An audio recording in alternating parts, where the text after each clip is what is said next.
4 avril. Jean-Marc Ayrault, qui était l'invité de la presse parlementaire, vient de le confirmer. Et la transparence, on va en parler avec mon invité, le vice-président de l'UMP, Laurent Wauquiez. Bonjour. Bonjour. Alors vous avez été pionnier à l'UMP en dévoilant votre patrimoine il y a quelques jours. Alors vous dites quoi aujourd'hui? Ça va dans le bon sens tout ça? Je considère juste qu'on a vécu une terrible crise de confiance entre les Français et leurs élus.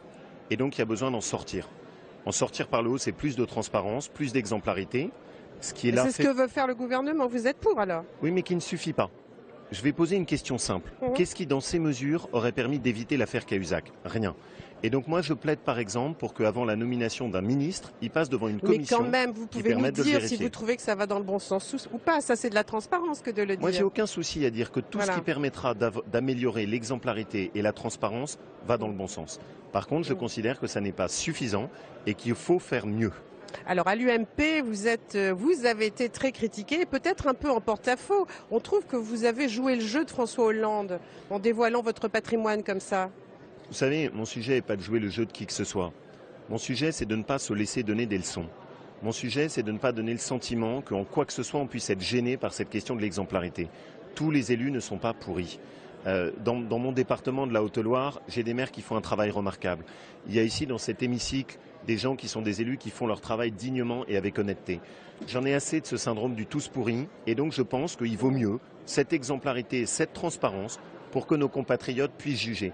Le sujet est suffisamment grave, il touche suffisamment au cœur de la démocratie pour qu'on ne soit pas les uns et les autres dans des postures. Il vous a fait la leçon, Jean-François Copé, quand il vous a trouvé infantile d'avoir dévoilé votre patrimoine. Vous lui répondez d'ailleurs ce matin dans la presse. Vous savez, moi j'ai fait un choix, qui est celui de l'unité de ma famille politique. Mais infantile, c'est pas...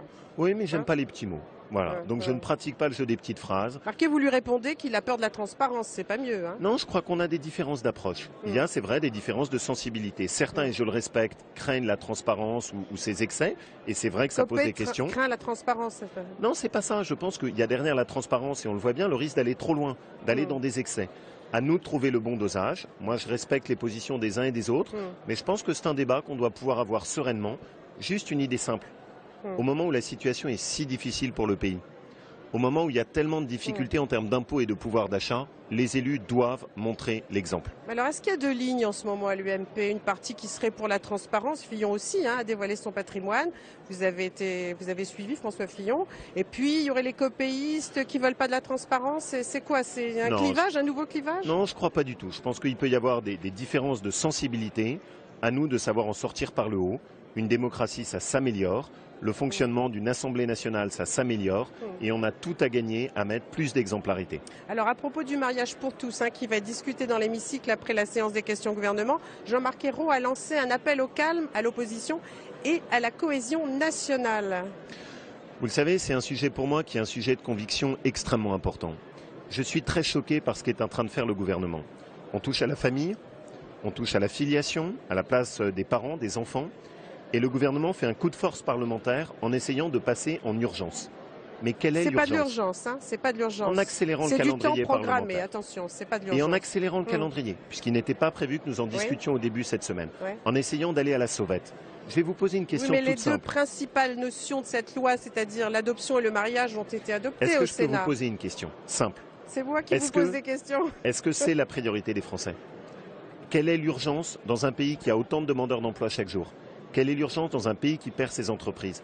Quelle est l'urgence dans un pays où le pouvoir d'achat est rogné par les impôts de discuter? Mais qu'est-ce que vous faites de la majorité possible? qui est donnée par le suffrage universel aux élus de la République? Mais le Sénat a dit oui, l'Assemblée a dit oui. Pardonnez-moi, est-ce que vous croyez que ce que les Français attendent en ce moment de la majorité et du gouvernement, c'est qu'ils fassent passer cette loi?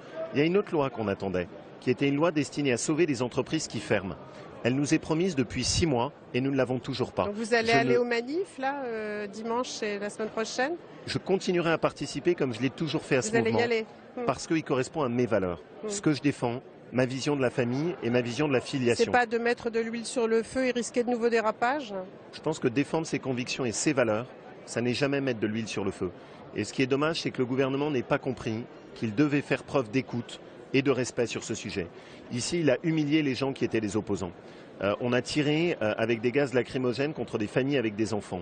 Donc vous dites non à Jean-Marc Ayrault quand il appelle à l'apaisement, à l'unité nationale. Vous ne voulez pas en entendre parler de tout ça? Où sont les gestes d'apaisement du gouvernement? Où sont les engagements qui sont pris sur la gestation pour autrui ou la procréation médicalement assistée? Où sont les signes faits par le gouvernement qui a pourtant face à lui un puissant mouvement d'inquiétude sur ce sujet? Je le répète, le gouvernement se trompe de hiérarchie de priorité. La hiérarchie de priorité des Français aujourd'hui, ça n'est pas un sujet comme le mariage gay qui ne concernera au mieux que quelques dizaines de milliers de personnes, alors qu'il y a des problèmes qui touchent des millions de Français. Vous allez avoir 11 heures pour le dire à l'UMP, rien qu'à vous, 11 heures pour parler de ça. Oui. Et j'aurai effectivement la capacité de dénoncer un gouvernement qui se trompe dans son travail. Et pour moi, c'est indigne. Donc vous ne pensez pas que Jean-Marc Ayrault a tendu la main, a essayé de faire un geste d'apaisement en disant à l'opposition? Oui, en nous demandant de nous taire. Un gouvernement qui ne défend pas l'intérêt général, c'est un gouvernement qui est indigne. L'intérêt général aujourd'hui, c'est la défense des millions de Français. Ce n'est pas un sujet qui est un sujet sociétal, c'est l'économique et le social. Merci Laurent Wauquiez, on écoute la séance.